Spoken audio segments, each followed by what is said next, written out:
권사로 다시 세워주신 당회와 권사님들께 감사를 드립니다. 목사님께서 중국 기도실까지 마련하시고 한 영혼을 찾아야 할 것을 말씀하셨습니다. 누가 있을까 돌아보니 오휘주 씨가 생각이 나서 그분 이름을 적어냈습니다. 세이브전역 건물 지하실에서 구도를 수선하시는 분인데 손재주가 아주 좋아서 못 고치는 것이 없어서 손님이 많더라고요. 아는 분 소개로 구두 밑창을 갈게 되면서 알게 되었습니다. 냄새나고 답답한 지하실에서 일하는 그분이 참 안 됐다는 마음이 생겨 물어보았습니다. 어디에서 살며 자녀는 몇 명인지 부인은 무엇을 하는지 묻기 시작했는데 뜻밖의 대답을 했습니다. 사는 곳은 KBS 앞 동네에서 살고 자기는 혼자 산다고 하더라고요. 사람이 조금은 왜소한 편입니다. 그 말을 들으니 불쌍한 마음이 더 들더라고요. 그래서 그분한테 이야기했습니다. 우리 인생은 한 번 왔다가 가는 것은 하나님께서 정하신 것입니다. 예수님을 믿으면 천국 가고 믿지 않으면 지옥 갑니다. 예수님 믿으면 참 좋겠습니다. 성함과 휴대폰 번호를 알려주시면 아저씨를 위해 기도하겠습니다 했어요. 그래서 지옥 간다는 소리에 기분이 나쁘다고 뭐라고 할 줄 알았어요. 그랬더니 바로 이름과 전화번호를 알려주더라고요. 그래서 목장 모임 때 기도 제목으로 내놓고 했습니다. 중보기도실에서 기도하기 전에 그분한테 전화를 걸었는데 통화가 중지되었다고 해서 혹시 무슨 사고라도 났는지 궁금하여 찾아가 보았더니 코로나 이후로 급격히 손님이 줄어서 그렇게 되었다고 하더라고요. 그리고 이제 장사가 잘 될 때 더 확장하려고 빚을 얻어서 너무 힘들어 하더라고요. 그래서 제가 그 아저씨한테 말했어요. 아저씨를 위해 시간을 정하고 3개월 동안 우리 교회 중보 기도실에서 기도합니다. 아저씨 힘내세요. 그렇게 말씀을 드렸어요. 그렇게 어려울 때 찾아가니까 너무나 반가워서 어찌 할 줄을 모르더라고요. 그래서 우리 교회에서 아저씨를 알지는 못하지만 또 나를 포함해서 여러분들이 기도하고 있으니까 아저씨를 위해서 기도하고 있으니까 힘내세요 하고 위로해주고 그 후로 이렇게 햄버거라든가 군 계란이라든가 두유, 빵 이런 것들을 가지고 한 번씩 가끔씩 찾아갔습니다. 그리고 이번 성탄절에는 이불을 갖다 드렸어요. 그러면서 우리 교회에서 드리는 성탄절 선물입니다. 성탄절은 예수님이 나신 날입니다. 그렇게 하고 이제 드렸어요. 이게 통화가 안 되니까 뭐 꼭 가봐야 돼요. 그래서 어제는 이제 또 한 번 갔어요. 간증을 하라고 하는데 한 번도 찾아가지 못하면 또 마음이 그렇더라고요. 하나님한테 죄송하고. 그래서 어제 갔는데 따뜻하게 잘 덮고 있다고 고맙다고 하더라고요. 그래서 기도하고 사랑을 전하면 언젠가 그분도 하나님의 자녀가 되어 구원의 기쁨을 누리지 않겠나 하고 생각하며 하나님께 맡기고 나갑니다.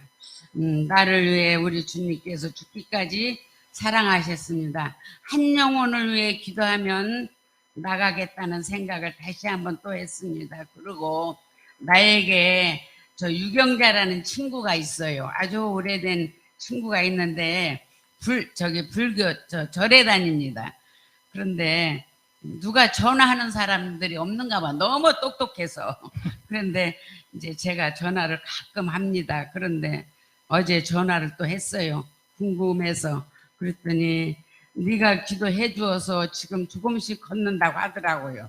그러니까 내가 어쩌다 생각나면 기도하고 전화했는데 상대방은 이렇게 고맙게 생각하는구나 그런 생각을 했어요. 그래서 이렇게 외로운 사람에게 전화를 할 수 있어서 어제도 하나님께 감사했습니다. 끝까지 귀 기울이고 들어주셔서 감사합니다. 여러분 진심으로 사랑합니다.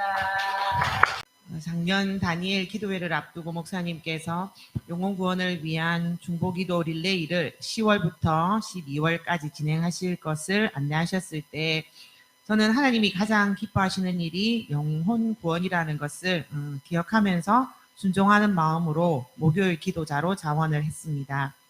사실 저는 목장 모임을 하면서 함께 나누었던 목장 식구들의 기도 제목을 놓고 중보 기도를 하긴 하였지만 특별히 여러 성도들의 태신자를 마음에 품고 그들의 구원이라는 한 가지 목표를 향해 중보 기도를 하는 것은 처음이었기에 어떻게 진행해야 할지 다소 걱정되는 마음도 있었습니다.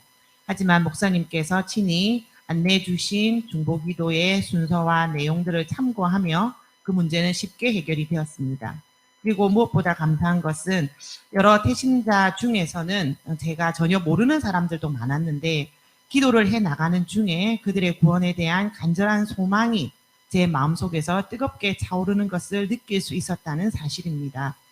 길 잃은 영혼을 찾기 원하시는 주님의 마음이 제 안에서 함께 역사해 주신 것이라 생각되어 참 감사하고 감격스러운 마음이 들었습니다.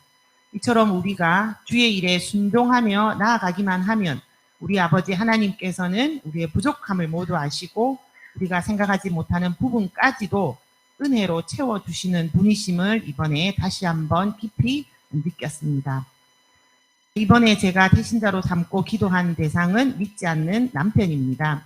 오랫동안 늘 기도하고 있는 대상이고 기도하는 내용이긴 하지만 그래도 이번 중보 기도에 집중하면서 깨닫게 된 것이 있습니다. 그것은 영혼 구원을 위한 기도에 있어서는 상대방을 향한 긍휼의 마음이 그 무엇보다 우선되어야 한다는 것이었습니다. 부부라는 관계는 서로 좋아해서 맺어진 관계이지만 시간이 흐르는 동안에 상대의 단점이 보이기도 하고 때로는 뚜렷한 이유도 없이 상대가 미워질 때도 많이 있는 참 복잡 미묘한 관계인 것 같습니다.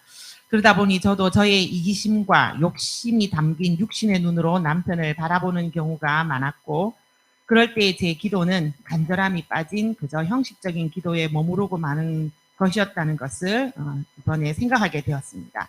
죽어가는 우리 영혼을 긍휼히 여기셔서 십자가에 피 흘려 죽기까지 하신 예수님의 그 크신 사랑의 마음, 그 마음이 때로는 저에게 없었음을 돌아보면서 예수님의 긍휼의 마음을 저에게도 부어주시도록 간절히 기도하였습니다.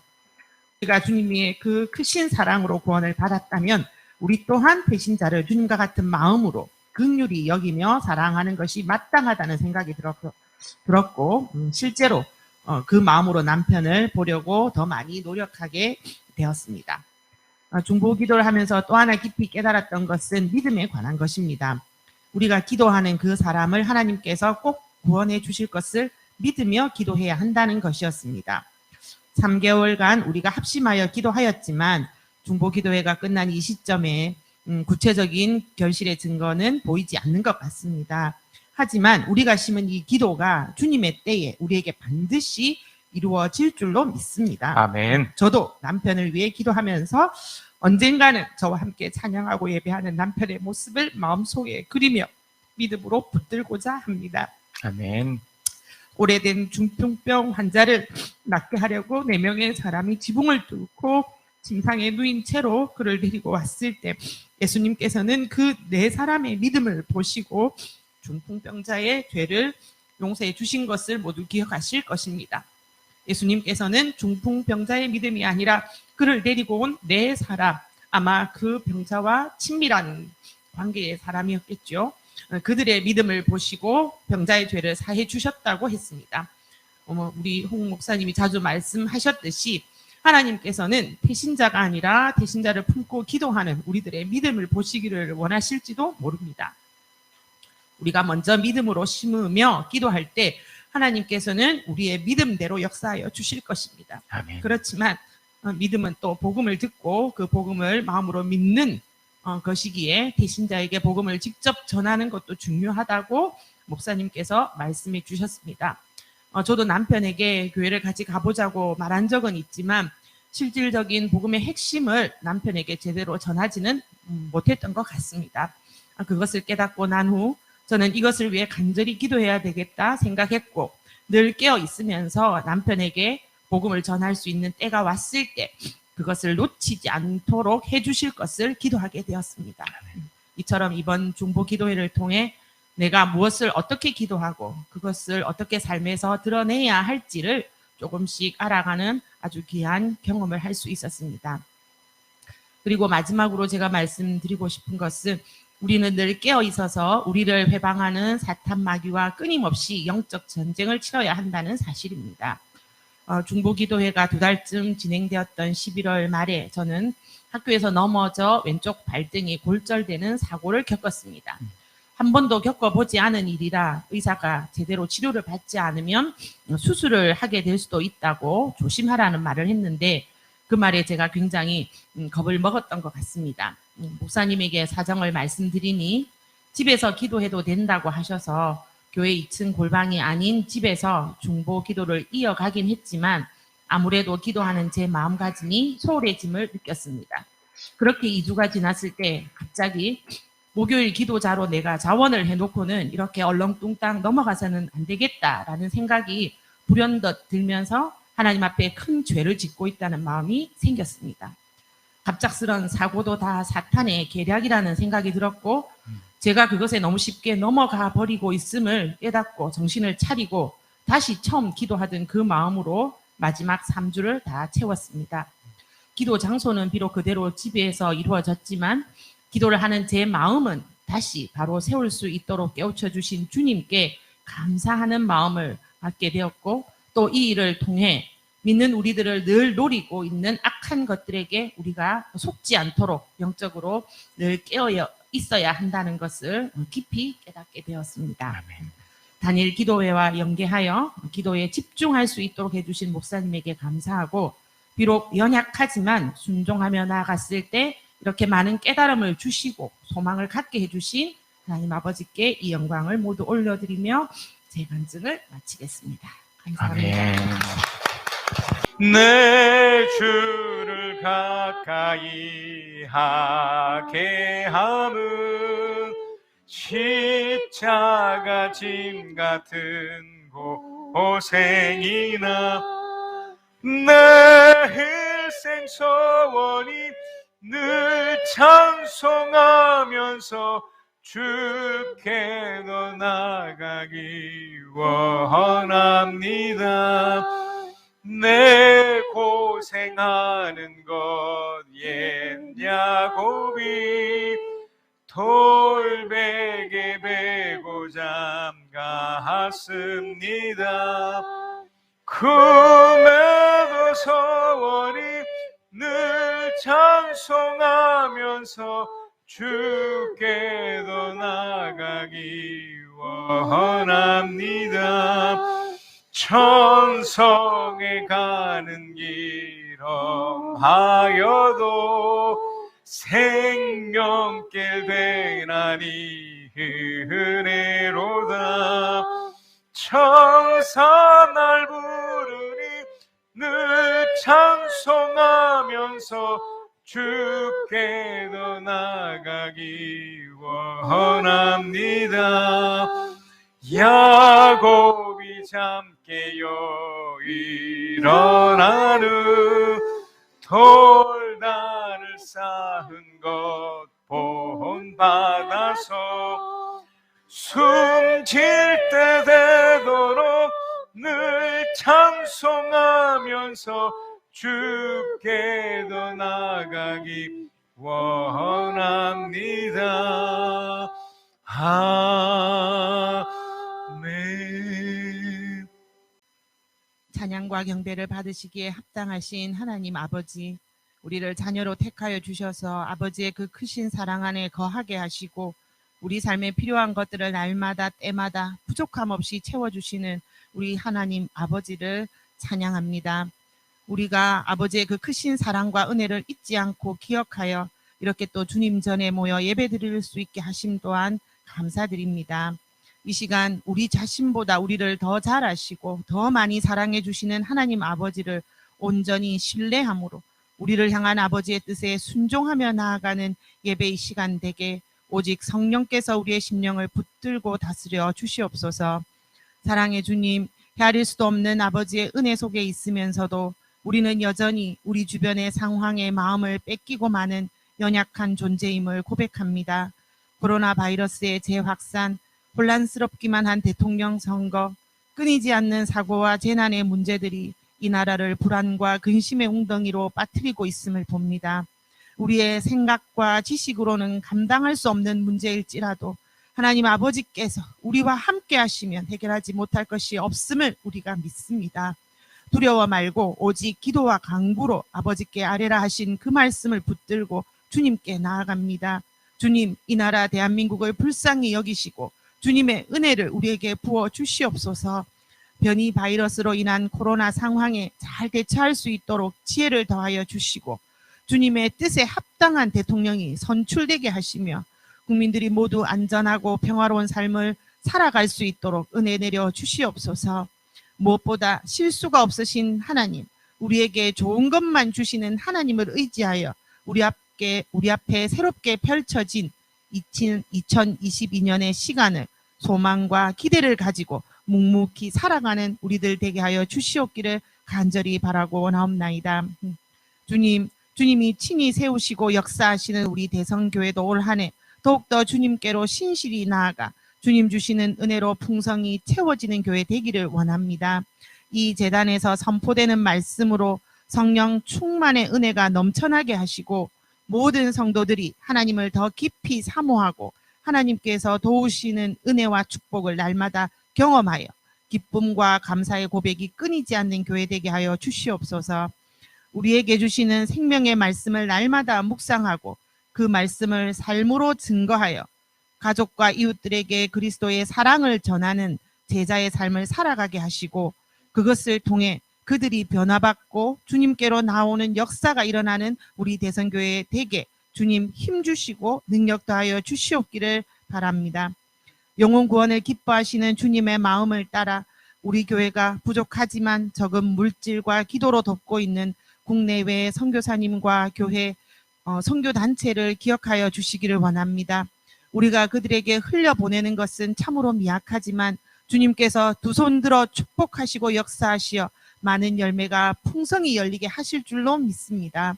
고단하고 힘겨운 일을 기꺼이 감당하고 있는 선교사님, 목사님, 선교단체에 늘 새 힘을 부어주시고 그들의 사역에 필요한 것들이 끊이지 않도록 채워주심으로 하나님만 영화롭게 하는 선교 현장 되게 하여 주시옵소서. 또 우리 교회 안에 세워주신 세 개의 목장을 주님 축복하시고 그 목장 모임을 통하여 주님 영광 받으시기를 원합니다. 믿음의 공동체로 함께 모여 삶을 나누고 주님의 은혜를 나눌 때 우리 안에 하나님 나라에 대한 소망과 기쁨이 넘쳐나게 하심을 또한 감사드립니다. 우리 삶의 작은 부분들까지도 친히 주관하시고 도와주시는 은혜를 깨달아 더욱 아버지께로 나아가는 목장 모임 되게 하시고 서로를 위하여 기도에 힘쓰는 아름다운 기도의 공동체 되게 하여 주시옵소서. 이 시간 주님의 말씀을 들고 단위에 서신 홍석봉 목사님을 주님의 크신 사랑으로 붙드시고 축복하여 주실 줄로 믿습니다. 두렵고 떨리는 마음으로 주님의 말씀을 우리에게 선포하실 때 우리가 우리의 마음 문을 활짝 열고 아멘으로 화답하며 그 말씀을 받기를 원합니다. 말씀의 능력을 목사님에게 덧입혀 주셔서 우리를 향한 아버지의 뜻을 온전히 전할 수 있게 하시고 우리들이 순종하는 마음으로 그 말씀을 받아 주님의 자녀로 이 땅을 담대하게 살아갈 수 있도록 역사하여 주시옵소서. 갖가지 상황과 저지로 예배의 자리에 함께하지 못한 믿음의 식구들도 주님 찾아가 주셔서 주님의 인자하시고 자비로우신 사랑으로 품어주시고 성령 충만의 은혜를 함께 누리도록 역사하여 주실 것을 간절히 바라고 원하오며 이 모든 말씀 우리를 구원하여 주신 우리 주 예수 그리스도 이름 받들어 감사하며 기도드리옵나이다. 아멘.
가운데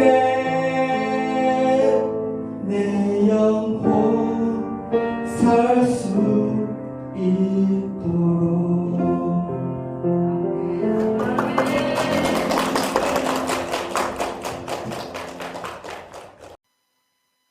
사무엘상 3장 10절에서 21절 시작. 그런 뒤에 주님께서 다시 찾아와 곁에 서서 조금 전처럼 사무엘아 사무엘아 하고 부르셨다. 사무엘은 말씀하십시오. 주님의 종이 듣고 있습니다 하고 대답하였다. 주님께서 사무엘에게 말씀하셨다. 내가 이제 이스라엘에게 어떤 일을 하려고 한다. 그것을 듣는 사람마다 무서워서 귀까지 멍멍해질 것이다. 때가 오면 내가 엘리의 집을 두고 말한 모든 것을 처음부터 끝까지 다 이루겠다. 엘리는 자기의 아들들이 스스로 저주받을 일을 하는 줄 알면서도 자식들을 책망하지 않았다. 그 죄를 그는 이미 알고 있었다. 그래서 나는 그의 집을 심판하여 영영 없어 버리겠다고 그에게 알려주었다. 그러므로 나는 엘리의 집을 두고 맹세한다. 엘리의 집 죄악은 제물이나 예물로도 영영 씻지 못할 것이다.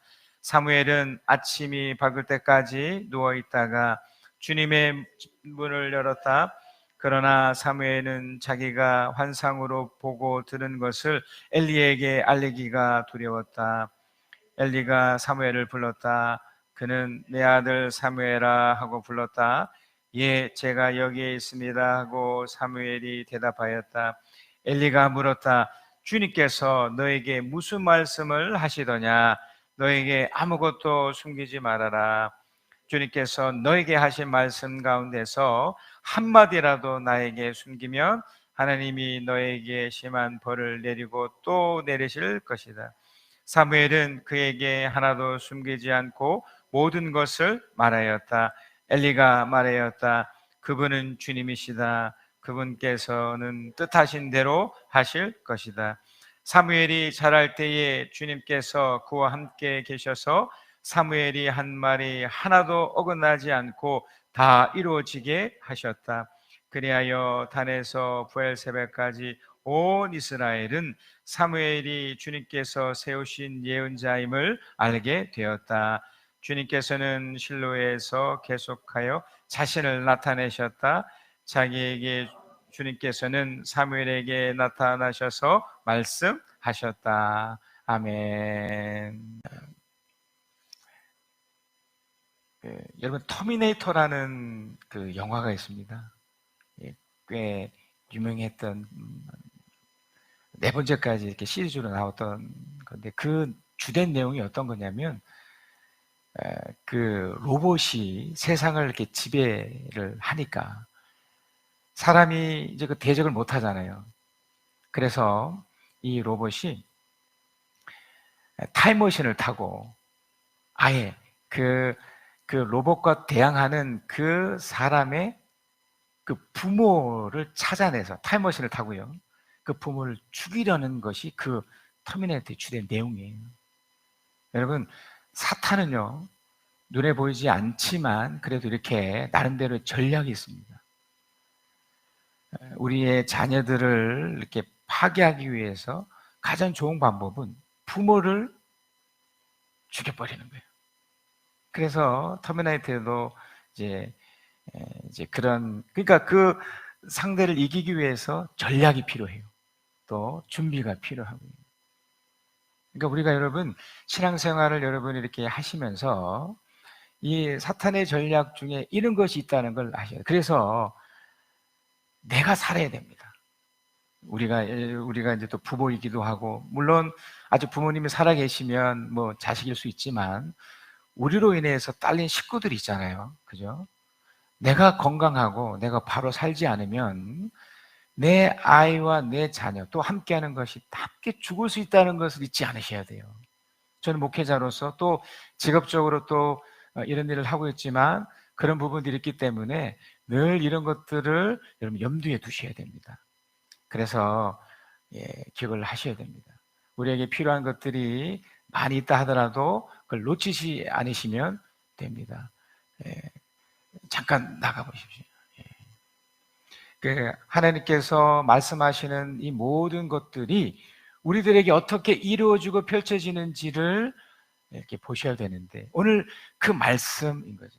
그러니까 사탄의 전략이 있듯이 하나님에게도 이것은 전력이 있습니다. 전략. 그 전략의 가장 뿌리가 뭐냐면 약속이에요. 하나님은 그걸 아셨기 때문에 약속을 주셨다는 겁니다. 우리가 이 예배를 나올 때 기대라는 게 있지 않습니까? 여러분 그냥 오진 않으셨을 거 아닙니까? 이 코로나로 인해서 막 이렇게 어려움이 있고, 지금 조금 전에도 지금 공무원이 와서 지금 사진을 좀 찍더라고요. 그러니까 뭔가 우리를 방해하고 힘들게 하는 것에도 불구하고 우리가 예배에 참석한다는 것은 뭔가에 대한 기대가 있기 때문에, 특히 하나님에 대한 기대. 뭐 어떤 기대인가요? 뭐 천국에 가는 그것은 우리가 죽음 이후의 것이니까 일단 현실 속에서의 기대가 있잖아요. 하나님이 눈에 보이지 않지만 어떻게 나를 도와주시는지, 어떻게 인도해 주시는지, 어떻게 펼쳐가 가신지에 대한 그런 기대가 있거든요. 그것에 대한, 그러니까 이것에 대한 이해가 필요한데, 이 세상은 그런 우리가 기대를 함에도 불구하고 양분되어 있어요. 그러니까 애써 둘이 뭉실하게 얘기를 하고는 있지만 사실은 빛과 어둠, 흑암과 빛, 이렇게 나눠져 있다는 겁니다.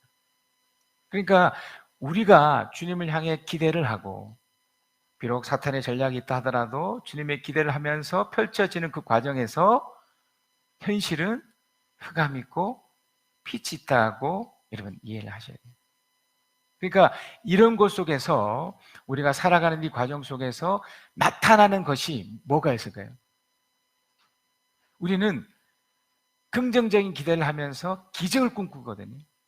근데 진짜 기적이 일어날 때, 이미 말씀드렸듯이 흑암이 있고 빛이 있을 때, 그 진짜 기적이 일어날 때 그 흑암은 어떻게 되고 또 빛은 정말 어떻게 또 표현되는가 여러분 아셔야 돼요. 자, 그래서 먼저 우리가 알고 있는 기적이 뭘까를 한번 보십시다.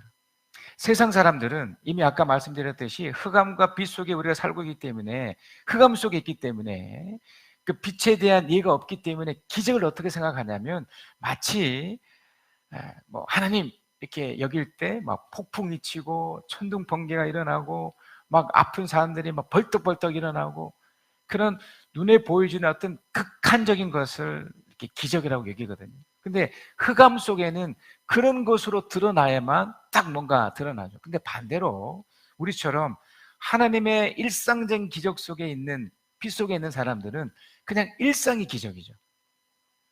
그래서 진짜 기적과 그렇지 않은 것의 이제 특성이 있습니다. 오늘 본문 사무엘상 3장 1절에 보니까 이런 표현이 있습니다. 어린 사무엘이 엘리 곁에서 주님을 섬기고 있을 때이다. 그때에는 주님께서 말씀을 해주시는 일이 드물었고 환상도 자주 나타나지 않았다. 제가 이미 이 세상을 향해서 하나님에 대한 기대가 분명 우리는 있지만 세상은 흑암과 또는 어둠과 또 빛으로 이렇게 나눠진다고 그랬죠.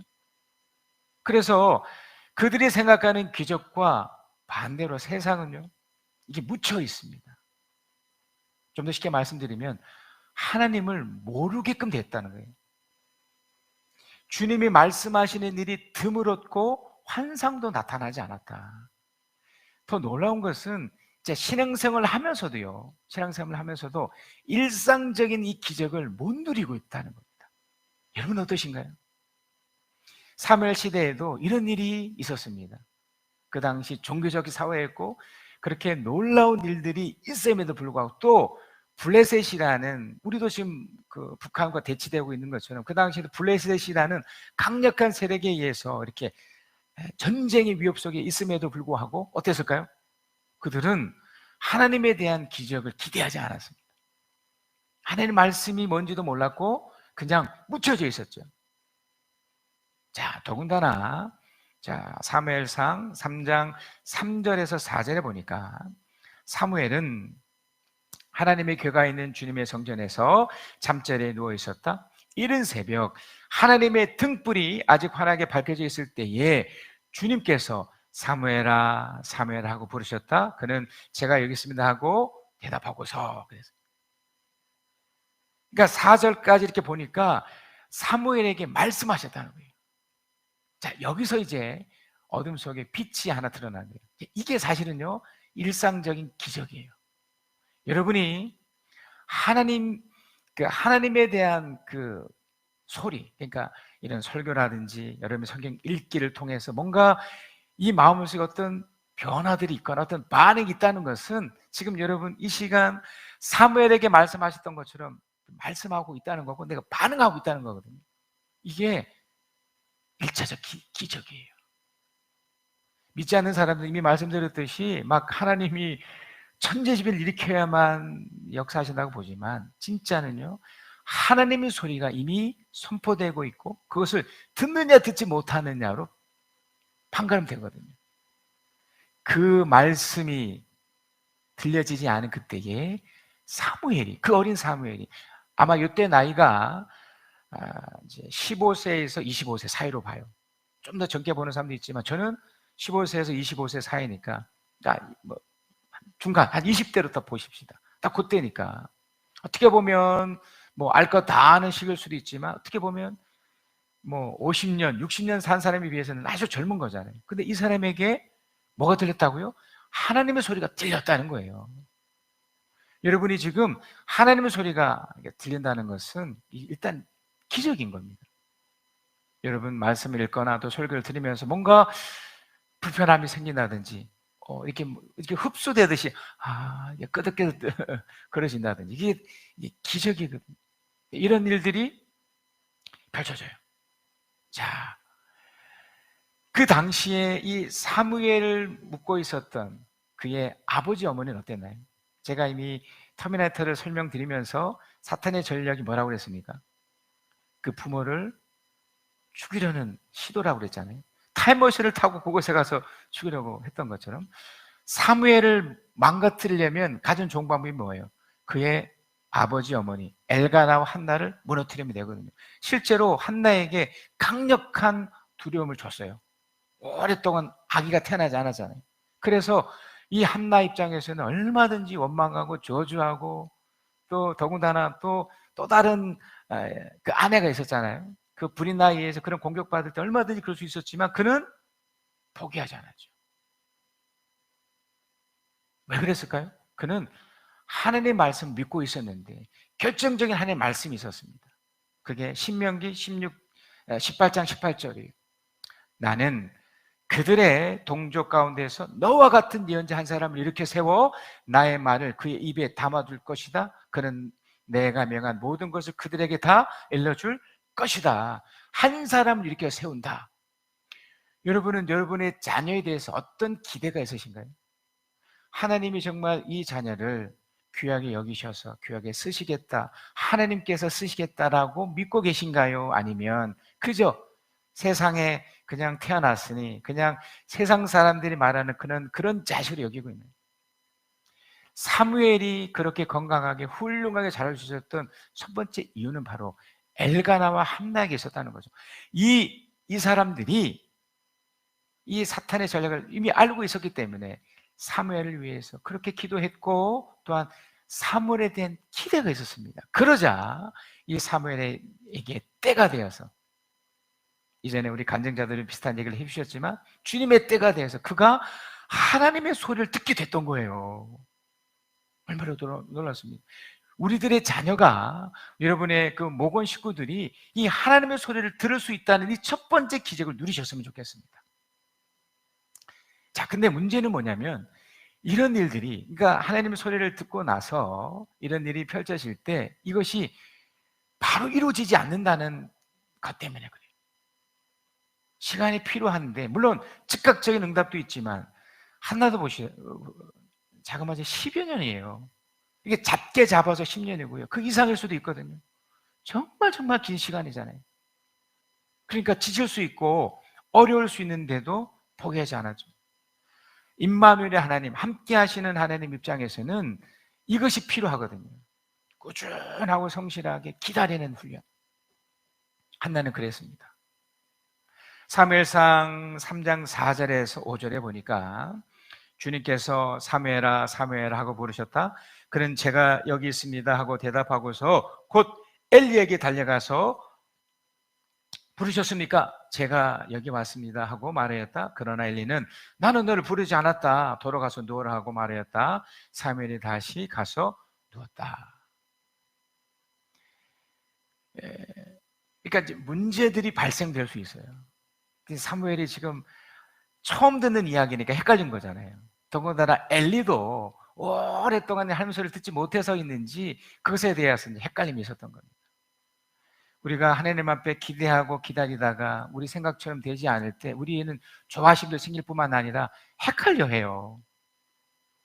사무엘도 마찬가지였습니다. 한나도 안 그랬겠습니까? 오랜 시간 동안 그렇게 기도했는데도 이루어지지 않지 얼마나 안절부절했으면 우리는 이미 답을 알고 있으니까 10년 아니라 20년 후라도 이미 답을 알고 있으니까 끄떡끄떡 할 수 있지만 당사자들은 얼마나 조급했겠어요. 지금 사무엘이 딱 그래요. 그 어머니였던 한나처럼 하나님 인지하셔서 하나님 소리를 듣고 있는데 이게 하나님 소리인지 어떤지 전혀 깨우치지 못하고 심지어 엘리는 이걸 좀 더 심하게 얘기를 하면 야 쓸데없는 소리 집어치우고 빨리 잠이나 자 이렇게 된 거거든요. 이 소리를 듣게 된 거예요. 자 그런데 이 이야기를요 우리 7절에 보니까 이때까지 사무엘은 주님을 알지 못하고 주님의 말씀에게 나타난 적이 없었다. 한 번도 나타난 적이 없었으니까 여러분 우리에게 하나님의 소리가 들린다는 거 여러분이 이렇게 설교를 듣고 이렇게 끄떡끄떡 연다든지 심지어 불편한 마음까지 드는 것도 이게 반응이에요. 이게 뭐라고 그랬습니까? 이것이 지적이라고 그랬죠. 이게 들린다는 거예요. 근데 이게 헤매고 헷갈릴 수 있기 때문에 이제 중요한 것이 필요해요. 자, 그게 뭐냐면 우리 사무엘상 3장 8절에요. 사람들이 무지하기 때문에 놓칠 수 있는데 주님께서 사무엘을 세 번째 부르셨다. 사무엘이 일어나 엘리에게 가서 부르셨습니까? 제가 여기 왔습니다 하고 말했다. 그제야 엘리는 주님께서 그 손을 부으신다는 걸 깨닫고 무려 세 번이나 이렇게 찾아가서 비로소 알게 된 거죠. 괜찮습니다. 우리가 연약하기 때문에 하나님의 소리가 들려도 연약해서 이렇게 못 깨달을 수 있고 우리 마음이 불편해도 그걸 이렇게 못 받아들일 수 있습니다. 그러나 시간이 좀 해결해 주겠죠. 그러나 분명한 것은 그 말씀이 이렇게 계속 들려질 때 이걸 거부하시면 안 돼요. 거절하시면 안 돼요.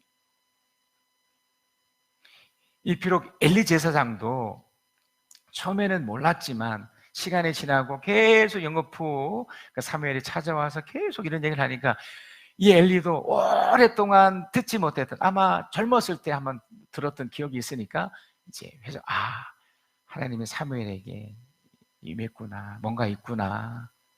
그래서 9절에 보니까 사무엘에게 일러주었다. 가서 누워있거라.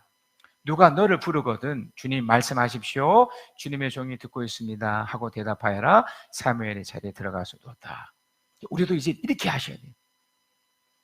이미 말씀드렸듯이 우리 거부할 수 있어요. 하나님의 소리가 사실 좋은 소리만 들리지 않거든요. 물론 우리 속에는 나의 소리, 사탄의 소리도 있습니다. 근데 나의 소리나 사탄의 소리는 딱 분별하기 쉬워요. 부정적인 대부분의 소리는 다 그 소리로 이해하시면 돼요. 하지만 때로는 하나님이 우리에게 말씀하실 때 책망의 소리도 있거든요. 야, 너 이렇게 살면 안 돼. 하나님께 돌아와. 이런 책망의 소리도 있거든요. 그러면 우리가 불편하잖아요. 근데 그 불편함을 어떻게 하라고요? 거절해서는 안 돼요. 그걸 잘 받아내 어떻게 해야 됩니까? 주님께 나가셔야 돼요. 지금 여기 그 중요한 키가 첫 번째 키가 여기 있는 겁니다. 사무엘 주님의 정이 듣고 있습니다 하고 대답하여라. 주님 저에게 말씀하십시오. 제가 듣겠습니다. 여러분 이 시간 여러분이 말씀을 스펀지처럼 받으셨으면 좋겠습니다. 아멘. 잘 받으셔서 여러분이 잘 적용하시면 하나님이 성취하시는 것을 여러분 경험하시게 돼요. 그러니까 그 첫 번째 단계가 이거예요. 이거 말씀을 들을 때 받는 훈련이에요. 우리가 지금 아멘이라는 걸 하잖아요. 아멘이 두 가지 의미가 있답니다. 하나는 예, 제가 동의합니다. 라는 것이고, 두 번째는 내가 의지적으로 결단한 거예요. 하나님 그렇게 될 줄 믿습니다. 라고 해요. 그래서 때로는 이 아멘을요, 싫어도 강력하게 아멘 하셔야 되는 거예요. 성경 말씀을 읽다가도, 그렇게 마음에, 물론 책망도 있다니까요. 그러나 그걸 다 받아들이셔서 아멘. 동의하시면서 결단하시듯이. 또 설교를 들을 때도 또 한 번 더 또 유튜브를 통해서 다시 보게 되시더라도 똑같은. 그래서 때로는 책망의 말씀, 심지어 축복의 말씀 들을 때는 아멘 이렇게 하셔야 되는 거예요. 그게 성취하시는 하나님을 받아들이는 아주 좋은 키가 됩니다. 사무엘상 3장 11절입니다. 주님께서 사무엘에게 말씀하셨다. 이제 들을 기가 되고 이제 거부가 안 되니까, 이제 거절하지 않으니까 주님이 이제 비로소 이제 진짜 말씀하시는, 그전에는 그냥 노크만 하셨다면 본격적인 말씀을 하시는데 그 말씀이 좀 무서운 말씀이죠. 우리 11절 말씀 한번 읽어볼까요? 시작. 주님께서 사무엘에게 말씀하셨다. 내가 이제 이스라엘에서 어떤 일을 하려고 한다. 그것을 듣는 사람마다 무서워서 귀까지 멍멍해질 것이다. 예수님이 이 땅에 오셔서, 물론 그 전에 세례자 요한도 비슷한 얘기를 하셨지만, 가장 첫 번째 복음은 뭐냐면 두려운 말이에요. 회개하라, 천국이 가까웠다. 천국이 가까웠다는 것은 또 다른 표현이 뭐냐면 곧 심판이 만다 이 뜻이에요. 아무도 자기에게 죽음이 임박하다고 받아들이는 사람이 있습니까? 하지만 우리 모두는 다 죽음을 향해 달려가고 있거든요. 근데 그것을 못 받아들이고 있는 거죠. 그러나 성경은 또 주의 복음은 그걸 얘기하는 겁니다. 주님의 첫 번째 복음은 이거예요. 그러니까 우리가 거절하지 않는다면, 이 말씀이 스펀지로 받아들인다면 어떻습니까? 큰일 났구나. 내가 정말 이렇게 살면 안 되는구나. 여러분, 이걸 기억하셔야 돼요. 사무엘에게 첫 표현이 이거였다는 거예요.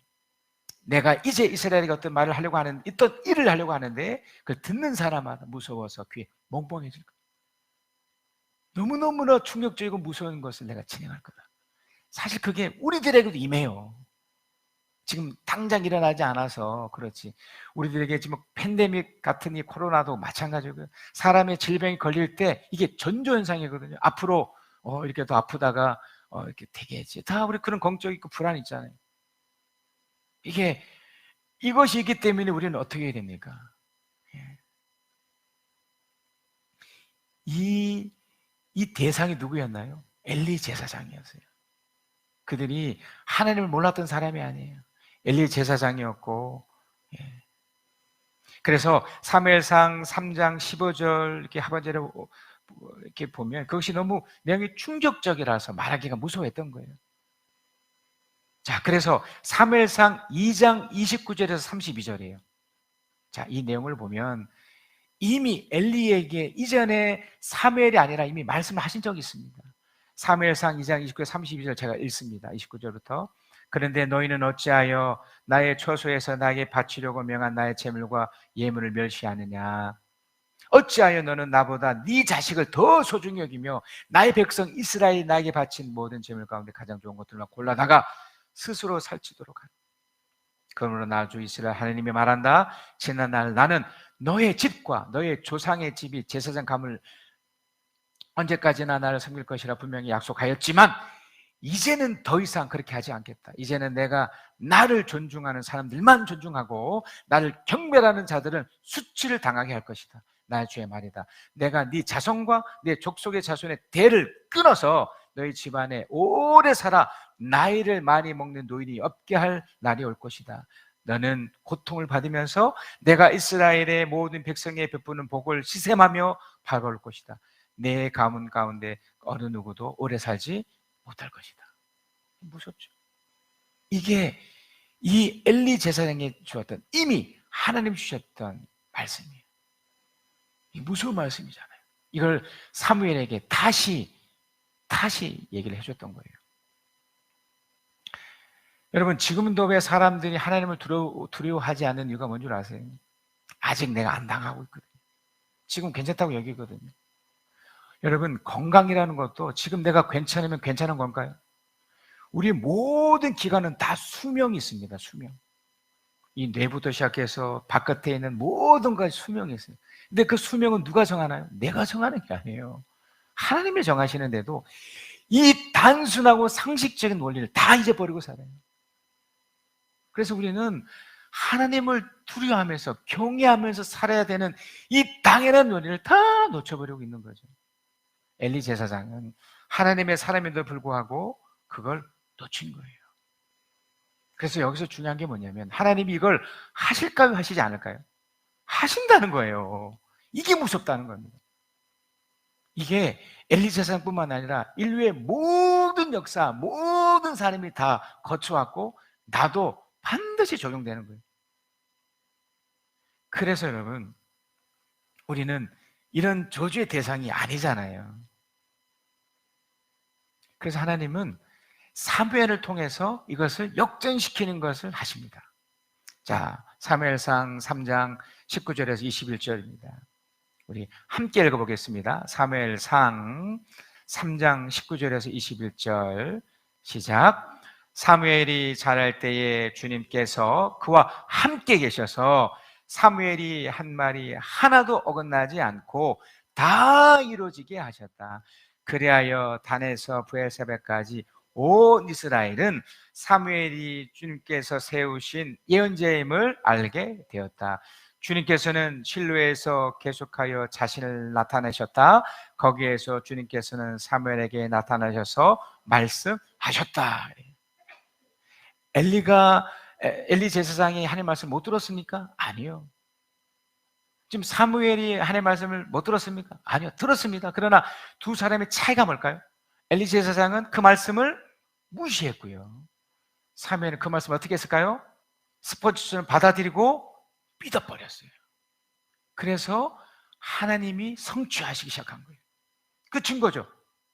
사무엘이 한 말이 하나도 어긋나지 않고 다 이루어졌대잖아요. 우리가 좀 전에 축복 나눔을 했잖아요. 여러분이 그 축복 나눔을 하나님이 나에게 하신 이 축복의 권리를, 이 능력을 내가 나에게 또 소중한 사람들이 하겠다 하면 그것이 그대로 이루어져요. 왜 그렇습니까? 하나님이 그렇게 하도록 약속하시기 때문에 그게 성취되는 거예요. 단 시간이 좀 필요하겠죠. 그건 이제 하나님의 하실 일이지만 우리는 끝까지 그 성취하심을 믿고 나가는 거예요. 끝까지 밀고 나가면 되는 거죠. 말씀에는요, 세 가지 중요한 말씀이 있습니다. 그것만 제가 정리를 하고 제가 마무리할 건데, 에베소서 2장 4절에서 7절입니다. 그러나 하나님은 자비가 넘치는 분이셔서 우리를 사랑하신 그 크신 사랑으로 말미암아 범죄로 죽은 우리를 그리스도와 함께 살려 주셨습니다. 여러분 이걸 받으셔야 돼요. 아멘. 받으셔야 돼요. 우리가 원래 죽었던 존재였다니까요. 그러나 은혜로 우리를 살려주셨습니다. 여러분은, 우리죠. 우리는 은혜로 구원을 얻었습니다. 하나님께서 그리스도 예수 안에서 우리를 그분과 함께 살리시고 하늘에 함께 하셨습니다. 그것은 하나님께서 그리스도 예수 안에서 우리에게 자비를 베풀어 주신 그 은혜가 얼마나 풍성한지를 장차 올 모든 세계에 드러내 보시기 위함입니다. 그러니까 이제 우리는 뭐냐면 하나님의 성취를 누리는 존재가 된 거예요. 여러분 이걸 받으셔서 나가셔야 됩니다. 또 두 번째 중요한 하나님의 말씀이 요한복음 14장 1절에서 3절이에요. 너희는 마음에 근심하지 말아라. 하나님을 믿고 또 나를 믿어라. 내 아버지 집에는 있을 곳이 많다. 그렇지 않다면 내가 너희가 있을 곳을 마련하려 간다고 너에게 말하겠느냐. 나는 너희가 있을 곳을 마련하려 간다. 내가 거기 가서 너희가 있을 곳을 마련하면 다시 와서 너희를 나에게 데려가다가 내가 있는 곳으로 너와 함께 있게 하겠다. 영원한 삶에 대한 기대를 갖게 되죠. 그리고 더불어 이 땅에서 어떻게 하시나요? 함께 하시면서 증거를 주세요. 뭘까요? 근심을 갖지 않게 하는 거예요. 이게 성취하시는 어떤 약속을 이루시는 하나님을 믿고 살아가는 사람들의 가장 강력한 특성이에요. 만약 여러분이 마음 가운데 불편함을 있을 수는 있지만 마음에 근심이 있고 막 불안이 있으면 아직까지 하나님을 못 믿고 있다는 증거이기 때문에 하나님을 더 깊이 만나시는 노력을 하셔야 돼요. 반대로요, 여러분이 지금 편안하시고 이게 근심이 만약에 이렇게 사라져 있는 상태라면 하나님이 함께하고 있다는 증거예요. 어렵지 않아요. 하나님이 함께한다는 증거가 이겁니다. 이거 편안함. 그러니까 내 마음속에 막 폭풍이 몰아쳐도 그 배 위에서 이렇게 주무셨던 우리 주님처럼 편안하고 고요함이 내 속에 있어요. 이거는 신앙을 소유한 사람, 성취하시는 하나님을 믿는 사람에게만 주는 하나님의 기적입니다. 기적. 이게 두 번째 기적이에요. 첫 번째 기적은 하나님 소리를 듣는 것이 첫 번째 기적이라면, 두 번째 기적은 어떤 누구도 소유할 수 없는 하나님만이 주는 그런 편안함이 내 속에 있는 것. 세상 사람들이 이걸 얻기 위해서 그렇게 살아가지만 얻을 수가 없어요. 주님이 주셔야 얻는 거예요. 오늘 이 말씀, 요한복음 요 말씀이 그 말씀을, 너희는 마음에 근심하지 마라. 하나님을 믿고 나를 믿어라. 그러니까 하나님을 믿으면 근심이 사라진다는 겁니다. 이걸 누르셔야 돼요. 처음은 헷갈릴 수 있지만 계속 주님과 접하면 접하실수록 어떻게 된다요? 이 마음의 근심이 사라지는 거예요. 그래서 저는 가끔 여러분 일러드리죠. 이렇게 한번 따라해 보세요. 자, 이렇게 팔을 이렇게 모으세요. 이렇게. 자, 괜찮아. 잘하고 있어. 우리 주님이 대신해서 나에게 이렇게 하시는 거예요. 그렇게 하시면 돼요. 괜찮아. 잘하고 있어. 주님이 함께. 말씀이 그러셨잖아요. 근심하지 마라. 나를 믿으니 함께 가자. 걱정하지 마. 두려워하지 마. 그걸 믿고 딱 서면 정말 마음 가운데 편안함이 찾아옵니다. 이걸 누리셔야 돼요. 자, 마지막 말씀이 마태복음 16장 26절입니다. 자, 우리 한번 읽겠습니다. 시작. 사람이 온 세상을 얻고도 제 목숨을 잃으면 무슨 이득이 있겠느냐? 또 사람이 제 목숨을 대찬 대가로 무엇을 내놓겠느냐? 제 목숨을 잃으면 무슨 소용이 있어요, 진짜. 많은 걸 얻지만 어느 날 덜컥 주님이 데려가 버리시면 무슨 의미가 있어요? 안 그렇습니까? 여러분, 인생이 긴 것 같아도 정말 찰나고요. 물론 오래도록 하나님의 사랑을 누리는 사람들은 또 다르겠죠. 성취하시는 하나님이 이걸 원하십니다. 그래서 여러분, 가장 중요한 것은요, 일단 자기 자신이에요. 여러분이 주님 안에서 행복해지셔야 되고 하나님 앞에서 놀라움을 경험하셔야 됩니다. 여러분의 목숨이 2개, 3개가 아니에요. 하나이기 때문에 그것을 놓고 최선을 다해서 믿음 속에 사셔야 됩니다. 성취하시는 하나님을 누리며 사셔야 됩니다. 그 믿음 속에 사셔야 됩니다. 그것이 되면 이미 제가 소대에 말씀드렸던 것처럼 여러분의 자녀, 여러분 함께하는 이들도 더불어 그 자녀들이 그 어머니의 신앙, 그 아버지의 신앙을 보고 그대로 축복을 이어지게 된다는 겁니다. 성취하신 하나님을 누리신 우리 모두가 되실 그리스도 이름으로 축복합니다. 우리 결단을 하십시다. 첫 번째는요, 마음을 열고 하나님의 말씀을 받아들이고 인정합시다. 자, 제가 한번 말을 할 테니까 여러분 따라 하시면 되겠습니다. 마음을 열고 하나님의 말씀을 받아들이고 인정합시다. 두 번째는요, 또 따라 하시면 되겠습니다. 마음을 열고 하나님은 반드시 약속하신 것을 이루신다고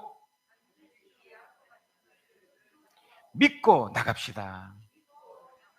자, 3번. 내가 잘 되고 나의 도움을 받는 이들도 잘 될 것이라고 믿읍시다. 아멘. 하나님 사랑의 눈으로 너를 어느 때나 바라보시고 하나님 인자한 귀로서 언제나 너에게 기울이시니 어두움에 밝은 빛을 비춰주시고 너의 작은 신음에도 응답하시니 너는 어느 곳에 있든지 주를 향하고 주만 바라볼지라.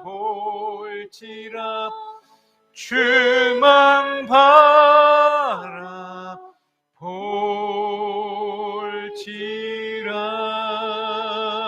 바라볼지라. 사랑의 하나님, 이 시간 마음을 열고 주님의 소리에 귀 기울이며 받아들이고 인정하며 믿음으로 나아가겠습니다.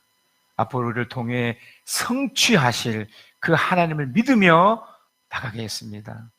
하나님이 내가 이 땅에서도 잘 되고 내가 또 기도하고 돕는 많은 이들, 내 자식들, 또 함께하는 이들, 우리 모은 식구들도 다 잘 될 것을, 이 울산 땅도 우리 조국 대한민국도 잘 되게 할 것을 믿습니다. 주님 역사하여 주시옵소서.